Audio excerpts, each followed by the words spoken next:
being here. Please be seated. This is a big day for Oklahoma, a huge day. So glad to have so many people in the room for this. My name is Summerlin Cochran. I've enjoyed the distinction of running an Oklahoma woman-owned business for the past 22 years, along with having the privilege to represent Independent Women's Voice and Forum as the Senior Vice President for 7 of those years. The work that Independent Women's Voice does to protect women and their families from across the ideological spectrum is unmatched. They exist to help make this a better country by creating opportunities for women and their families, advancing principles such as economic freedom, personal responsibility, and limited government. So it's no surprise that IWV is not standing on the sidelines today. Because when our justice system stops recognizing biological sex, we cannot, as a country, protect and defend the legal rights of women. I'm a proud lifelong Oklahoman, and I feel blessed to be able to work and raise my family here.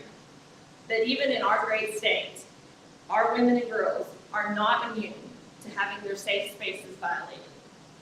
Both of my children are in public schools in rural Oklahoma. And just last year, my middle school daughter had a biological male who claimed to be transitioning consistently using the girls' bathroom at her school. It made dozens of girls uncomfortable, and when my daughter decided to be the one to take action and stood up and voiced her concerns to school administrators, she was told that there was nothing they could do and that she could use a different bathroom. Today, Governor Stitt is telling my daughter and the millions of other Oklahoma women and girls that he has their back, that they no longer have to fear for their safety in private female-only spaces.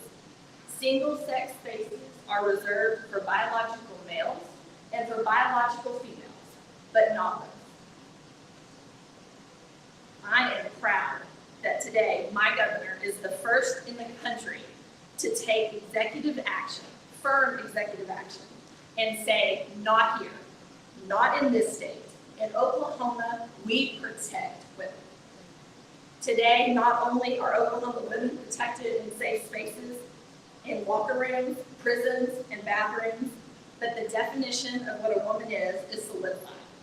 For women-owned businesses like mine and for women entrepreneurs throughout the state, without the governor's executive order, that distinction would soon cease to mean anything.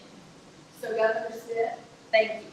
Thank you on behalf of myself, on my middle school daughter, and the 2 million other Oklahoma women that call this state home.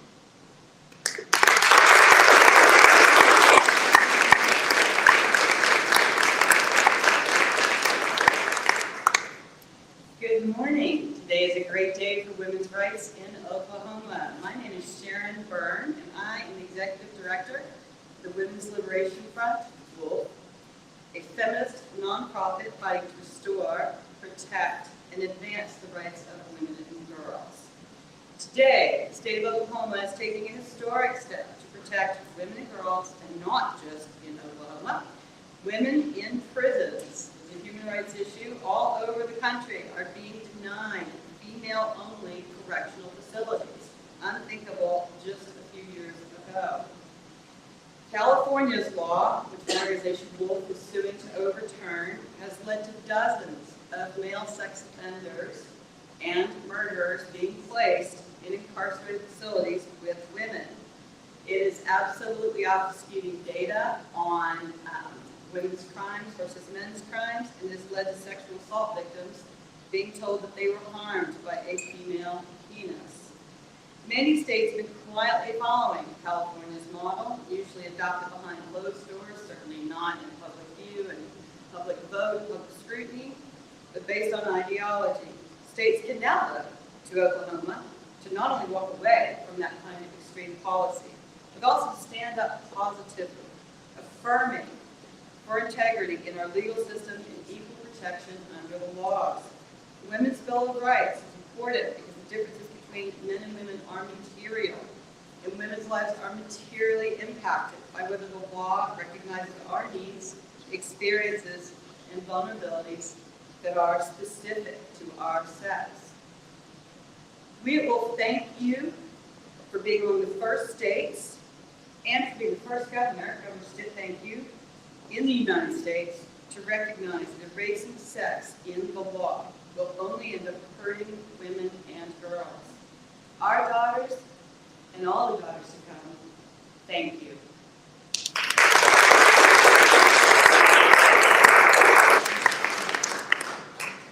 Hi, my name is Dr. Schwartz, and I'm a board-certified psychiatrist and psychotherapist.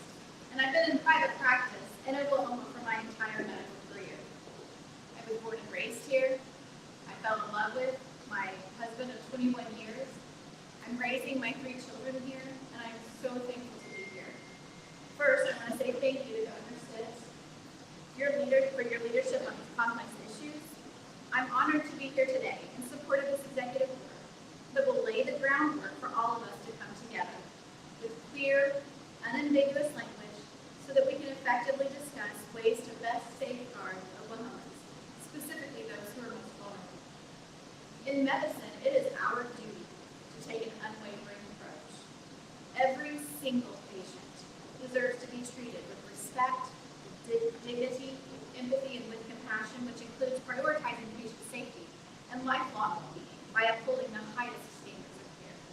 Confusion has been introduced in many medical spaces, and confusion creates opportunity where unnecessary errors, delays, and loss of life can and do occur.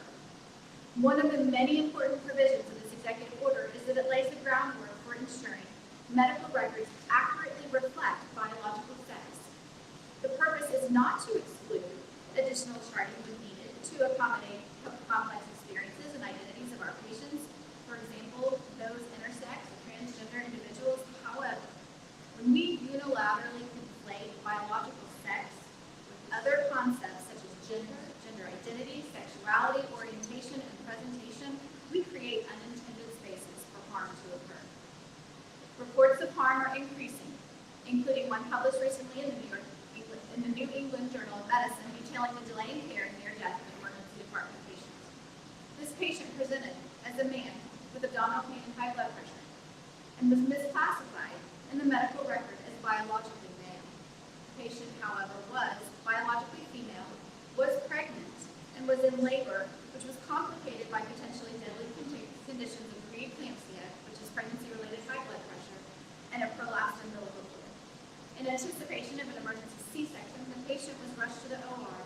Life-saving treatment was provided, but only after hours of delay. In the OR, there was no fetal heart rate. The patient's baby was delivered stillborn. Per the journal's case follow-up, due to the heart rate of losing a baby, the patient suffered major depression. Patients all over this country are experiencing errors in their electronic charts because of confusing, ideology-driven data fields with some of the largest electronic medical record platforms having no field to categorize biological sex. Every Oklahoman should be confident when they seek medical services that the documentation system doesn't unnecessarily introduce errors that could affect their safety or that of their loved one. Fostering open and honest conversations about these issues prioritize patient safety and lifelong mental and physical health becomes imperative for the pursuit of excellence in healthcare, in research and in clinical settings, enabling every patient in our state to thrive.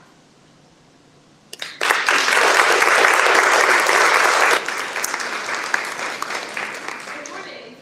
This is a day that I have anticipated for well over 2 months now, so I'm super duper excited to be here. My name is Riley Gaines, and I'm here today as an advisor for Independent Women's Voice, a former collegiate athlete and an advocate for women standing firmly against the erasure of women from our own domain. Without proper protection, threats from across our nation that persistently undermine women's equality and safety will lead to the marginalization of women in America. And I know this because I faced it. Prior to joining Independent Women's Voice, I was a member of the University of Kentucky women's swim and dive team, where I proudly finished my career as a 12-time NCAA All-American, a 5-time SEC champion, the SEC record holder still in the 200 butterfly, making me one of the fastest Americans of all time, and a 2-time Olympic trial qualifier. In March of 2022, my teammates and I and competitors around the country were forced to compete against biological male Leah Thomas. Thomas was allowed to compete in the women's division after competing as a member of the University of Pennsylvania's men's swim team for 3 years, where at best, he ranked 462nd in the country. We watched in dismay as Thomas swam to a national title in 500 freestyle, beating out the most impressive and accomplished female swimmers this world has ever seen. Olympians, American record holders, by body lengths. When I raced Thomas the next day in the 200-yard freestyle, almost impossibly enough, we tied. We ended up going the exact same time down to the 100th of a second. Upon tying, we went behind the awards podium where the NCAA official looked at both of us and said, "Great job, but you guys tied. And we only have one trophy, so we're going to give this trophy to Leah. Riley, you have to go home empty-handed." And when I asked why, they told me it's because they were advised when pictures were being taken, Thomas had to have the trophy. It was then that I realized the NCAA intentionally and explicitly discriminated on the basis of sex. But that's not all. In addition to being forced to give up our awards and our titles and our opportunities and our scholarships, we as female swimmers were forced to share the locker room with Thomas. A 6'4", Wikipedia will tell you he's 6'1". Wikipedia is lying. A 6'4", 22-year-old biological man equipped with and exposing male genitalia, inches away from where we were undressing. And we were not forewarned. We were not asked for our consent. We did not give our consent. Not so long ago, a decision by a university to allow such discriminatory behavior would have been understood as an obvious violation of Title IX, the 1972 federal civil rights law that prohibits discrimination on the basis of sex in education, including college athletics. But today, unelected bureaucrats want to redefine sex and equate it to gender and gender identity. Under this rewording, colleges and universities would be required to allow anyone who identifies as a woman to compete in women's sports and to dress in female changing spaces, and live in dorm rooms with women, and join sororities, and take our scholarships. This is literally the opposite of what Title IX was enacted to do. Thankfully, states like Oklahoma and leaders like Governor Stitt have taken decisive action to safeguard, revitalize, and protect women's sports and spaces. Unfortunately, the intrusion of men in women's spaces has already gone much further than just sports, and the radical effort to create a sexless society must be stopped. Imagine if all spaces were co-ed. Co-ed prisons, where women are at a substantially greater risk of abuse, co-ed shelters and rape crisis centers, co-ed locker rooms where minor girls would be changing with adult men, co-ed dorms, and of course the end of sororities altogether. It's hard to imagine, but yet it's not, because we're living it. Every day I learn of new women and girls who have fallen victim to the extreme agenda to erase women, and it's all gone too far. Thankfully, Oklahoma women don't need to imagine a society where sex-based protections don't exist. And today I could not be more honored to stand beside such an incredible group of women and Governor Stitt, who just made history, as you know, by becoming the first governor in the nation to take decisive action to stand up for women and our representation. Thanks to Governor Stitt's executive order to implement the Women's Bill of Rights in Oklahoma, nearly 2 million Oklahoma women's private spaces and opportunities are now protected. And equally as important, his executive order has put a definition on common sex-based words such as woman and man. I never would have imagined that we needed a law to do that. But now when these words are used in Oklahoma law, they will have a meaning, so everyone is speaking common language that is not up for interpretation or redefinition. Governor Stitt's leadership is an example for his colleagues and other states to follow. Rather than sitting idly by, taking the horrible assault on women seriously, stand up and take action to define sex-based words and protect women's privacy and opportunities by implementing the Women's Bill of Rights in your state. Thank you, Governor, once again for leading the way in the fight for women's equality, privacy, respect, safety, and opportunities.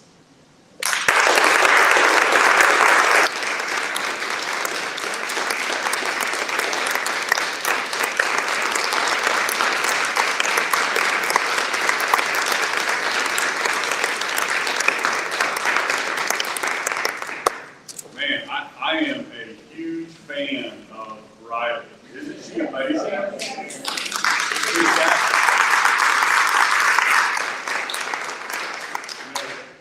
For her to stand up and what she went through as a college athlete in the face of, all the leaders and the people at the NCAA, and for her voice, and now she's got this national platform, and she is speaking for all of us, for common sense. And so I just want to thank everybody that's in the room today for your support. And Summerlin Cochran, thank you for being here, and Sharon Byrne and Dr. Schwartz, thank you for your words. I'm so excited to be here and sign this today. And thank you to the Independent Women's Voice for the work your team has done leading up to today.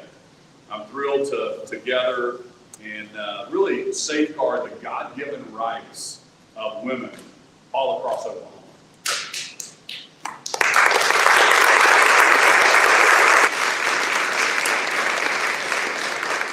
It is such an honor to be the first governor to sign an executive order to establish a woman's Bill of Rights. In 1972, Congress enacted what we know as Title IX. It prohibited sex discrimination across our educational institutions. Now, over 50 years later, there are some that don't want to recognize the important distinction of biological womanhood. Today, we're taking a stand against this out-of-control gender ideology that is eroding the very foundation of our society. And we are going to be safeguarding the very essence of what it means to be a woman. I'm doing this for my wife of 25 years, the greatest first lady in state history, and she's up here with us. I got to recognize her.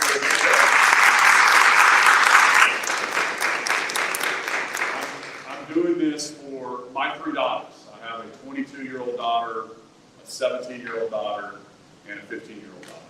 I'm doing this for every single lady and woman and little girl all across the state of Oklahoma. Oklahomans are fed up with attempts to confuse the word woman and turn it into some kind of ambiguous, perverted definition that harms our real women. Oklahomans are like, Governor, enough is enough. This is crazy.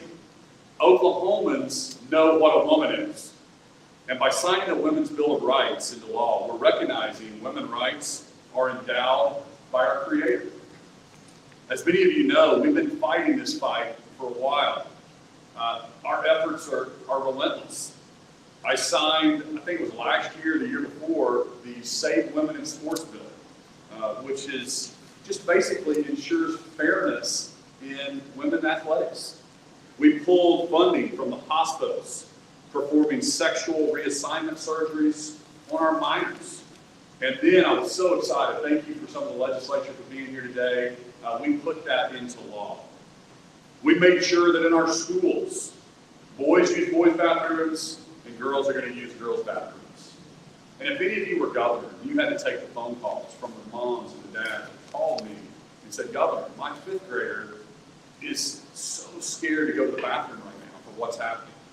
So we're glad to be able to get this common sense done. And today, I will proudly put my signature on the Women's Bill of Rights executive order to extend our protection of women at the state level. Today, we take another step to preserve the integrity of women's spaces and opportunities. Okay? We are making sure that women's spaces are safe for women. No men are going to go into women's prisons in the state of Oklahoma. No men in women's domestic shelters in the state of Oklahoma. No men in women's locker rooms. No men in women's bathrooms. No men in women's sports. It's now my honor to sign this executive order, and then we'll open it up to some questions to our great panelists.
legal action?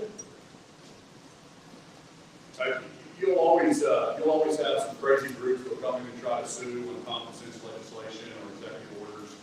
So we're prepared.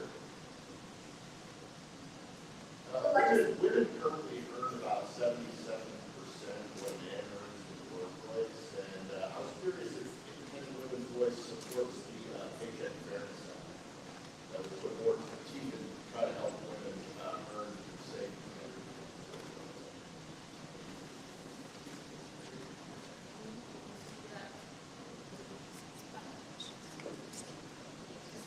Well, I mean, I'll say, absolutely, we need to make sure that, pay is fair for the job done, it doesn't regardless if you're man or woman.